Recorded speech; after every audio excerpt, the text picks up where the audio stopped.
Hello, everyone. Thank you for checking in today on the Million Stars to Self Empowerment, a series book, one which is on Amazon worldwide.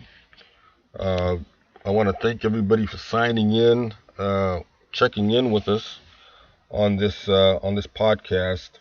And as we're digging deeper into the structure of the book, I'm going to read from history of the book today.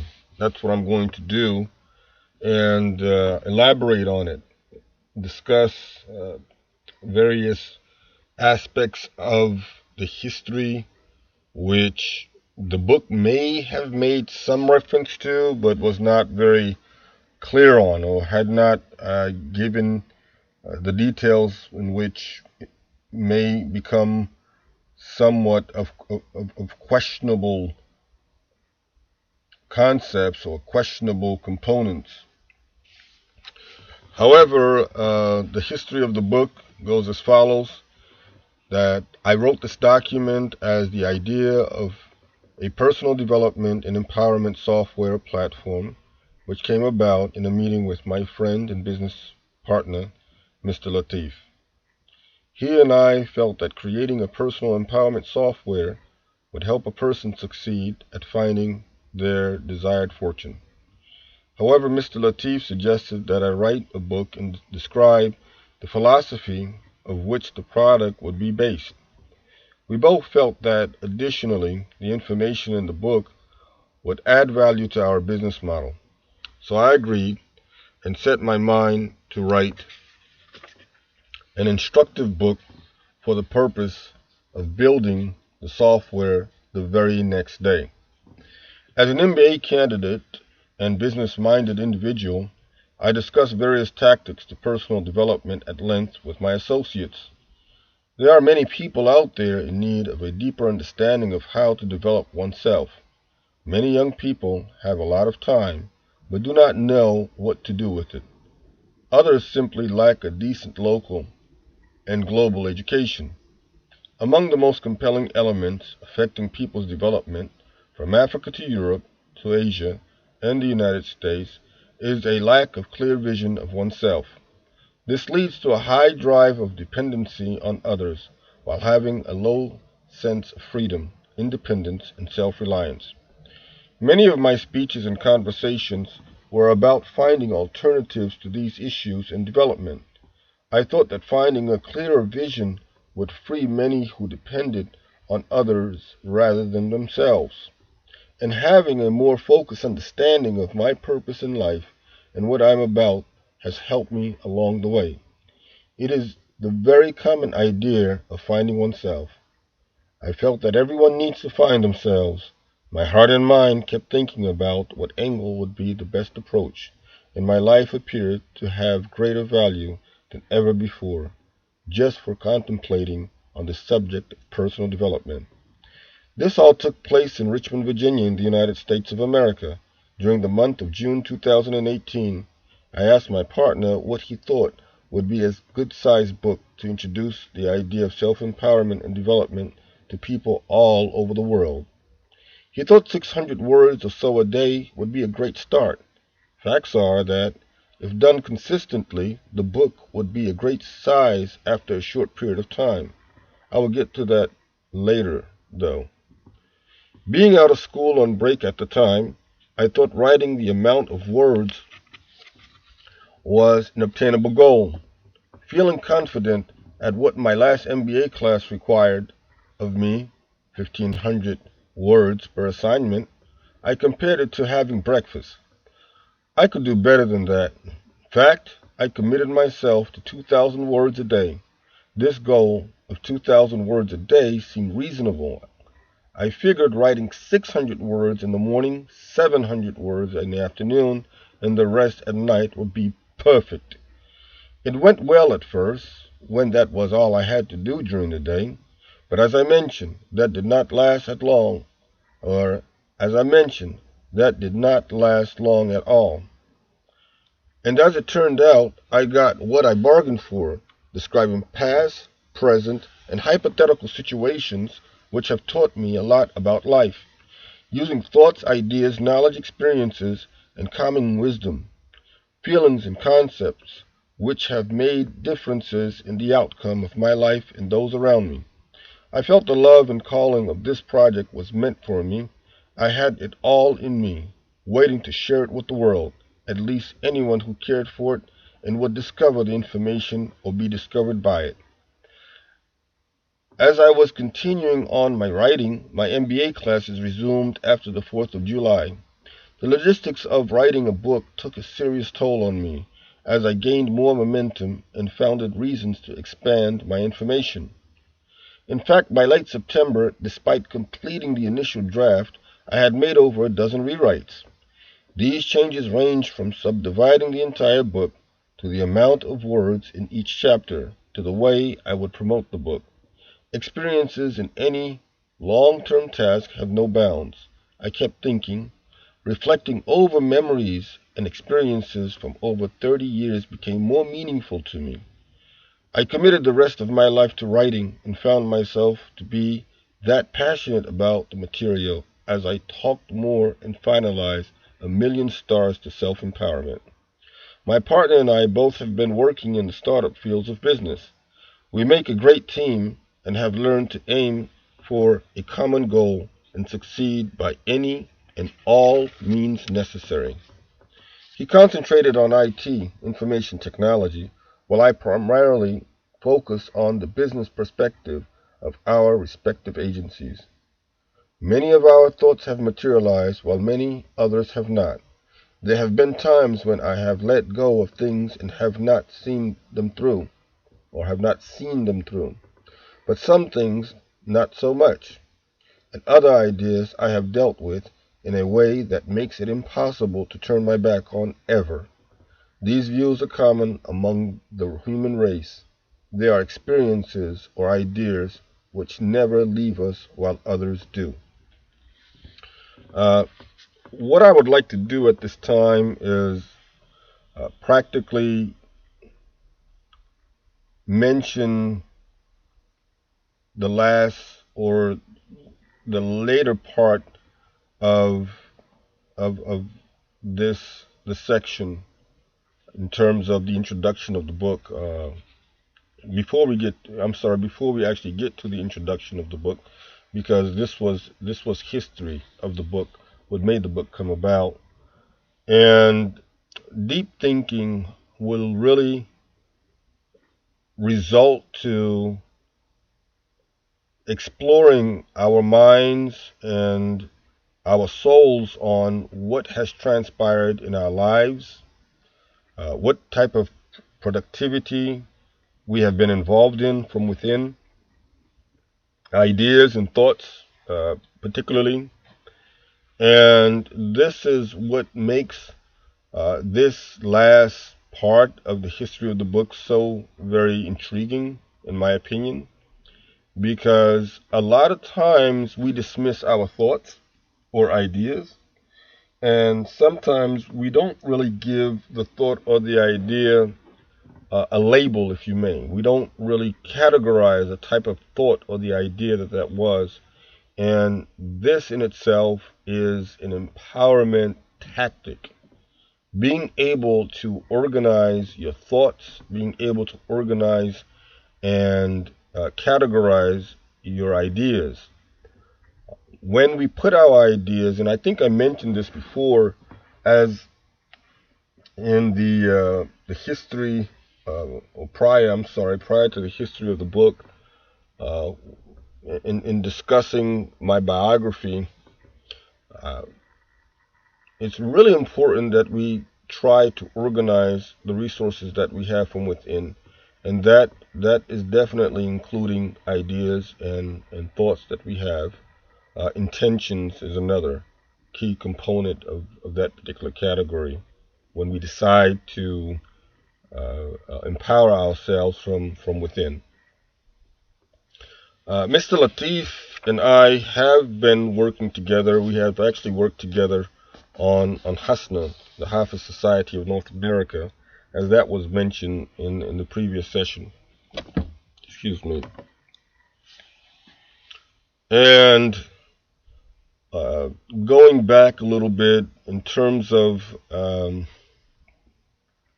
how he and I had gotten together, and I just want to, talk about the fact that it really, you know, I mentioned that it was, he who suggested it, but he really did give me the inspiration, if you may, because, you know, somebody can mention something to you and not really emphasize on it, or they may mention something to you and not say it in a way which will resonate, and that's not very inspiring. However, when it comes to Mr. Latif, what he actually did was he not only suggested, but he strongly recommended that I write a book on these concepts, personal development and personal empowerment. And we also happen to explore what that would mean, what that would consist of. And again, him being someone who I valued their opinion and appreciated the inspirational suggestion, I did ask him what he thought a good sized book would be. When he did tell me that, again, I felt like it would not be that much of a hassle. As I mentioned, I thought it would be like, I was having breakfast, 600 words a day. And I raised the bar much higher. And I'm going to tell you what that actually did for me. I mean, we can imagine. I personally am very thankful and humbled by the fact that, number one, he inspired me to do so, and number two, it became, an immediate resignation in my mind and a seal on my heart, a zeal from every and every, from any and every direction, as a main shooting star moment, and let's get this started. So I started on it the very next day. I want to tell you all something else about that. Don't try to sell yourself short. If you've never done something in your lives before, guess what? There's a first time for everything. And the saying goes, the difference between the Japanese and everyone else is that, they're willing to take and to be the first one out there. They're saying that their concept is that nobody's done it before. Why are we not the first to get it done? That's practically what they say, what is being said that they say. And now, so I don't want to, quote who said that they said it. However, in any case, I want to be the first one to get it done. That's the right attitude. That's the right mentality. And if one is successful, guess what? They are the first one. And if we're not successful at it, that does not mean that we won't have a second try and a third try and a fourth try and a fifth try. And that's important for us to really put our hearts and mind to it, because when I set myself up to do 1,500 words, for my assignment for my MBA, I got it done. And I felt that 2,000 words a day would be reasonable for me. So it worked out just fine at first. However, circumstances changed and that reduced. Yet that still did not deter me from being determined and completing the book itself. In fact, just to elaborate, when I talk about the changes that were done to the book, it includes, subdividing it. And of course, one of my, main reasons of getting the book subdivided was so to learn more about writing and publishing, promoting the book, everything that has to do with, uh, start to finish in terms of a book. So that was one of the reasons. And another reason is that, uh, in all fairness, when we talk about, self development and personal empowerment, it does go very deep, to say the least. Now, once I completed, the entire book, and I looked at it, and I looked at it with a very close eye, and I felt that this was definitely not something which I would put someone to the task of reading the entire book at one time. I just felt that that would be a little bit extreme or radical, if you may. So that's one of the main reasons why I decided to subdivide it. And I also felt that many of the common youngsters whom were either students of mine or associates or affiliates, or just not having a lot of time on their hands, and a lot of our members and community strategists would not have the ability to sit for 2, 3, 4 hours a day in order to finish a book. They would find 2, 3 hours a week maybe to read the book, and that has actually proven to be just right. Many of the readers of A Million Stars to Self Empowerment have actually gone through the book in about a week, 2 weeks maybe. Uh, that is to say that we're on the right track as far as getting our youngsters and getting our readers to read, uh, slowly but surely, finishing it up and getting feedback. So that worked out just well. Again, we're talking about the history of A Million Stars to Self Empowerment, and what I do like in terms of the history is that what is known as Independence Day was mentioned. And strangely enough, it tickled me a little bit when I thought that I was writing about self empowerment and development, hoping and aiming to get the idea catered, or to get the idea, to get the message, this universal message, to people on Independence Day, to get it to those who are in need of it on Independence Day. It started off on Independence Day, and it tickled me because the Declaration of Independence, as I understand it, was signed on July the 4th, but that's not when we, as the United States, gained independence from Great Britain. I did not, know that earlier on in my life. Lastly, I want to mention about the platform which Mr. Latif and I had in mind to work on. Is a platform which people, I'd like to try it out myself. I thought about it.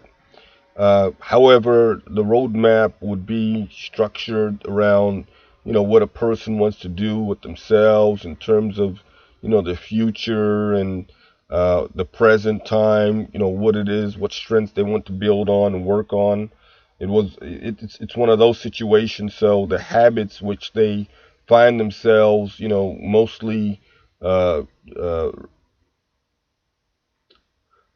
workable with, or mostly in need of, or mostly a strength of theirs, they would be able to measure it, because whatever is measured is improved, and that's what that had to do. However, as I feel we did make the right choices here by writing a book, A Million Stars to Self Empowerment does, revive a good amount. And I don't want to say it revives everything, but just saying I have a million stars of empowerment within me. I have a million stars of development within me. I have a million stars of self reliance within me.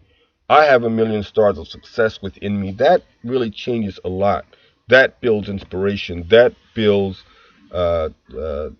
motivation. And it's really important for us to be motivated, and it's really important for us to be inspired. And again, this all goes into the fact that empowering and developing needs to be done with peace, passion, and harmony. I want to thank everyone for listening to this segment of the podcast, A Million Stars of Self Empowerment. Please do visit me at Instagram, Twitter, YouTube channel, A Million Stars to Self Empowerment. Also on Facebook, A Million Stars to Self Empowerment. This is your author, public speaker, host, Mr. Abdul Fattah Muhammad. Thank you very much. Over and out.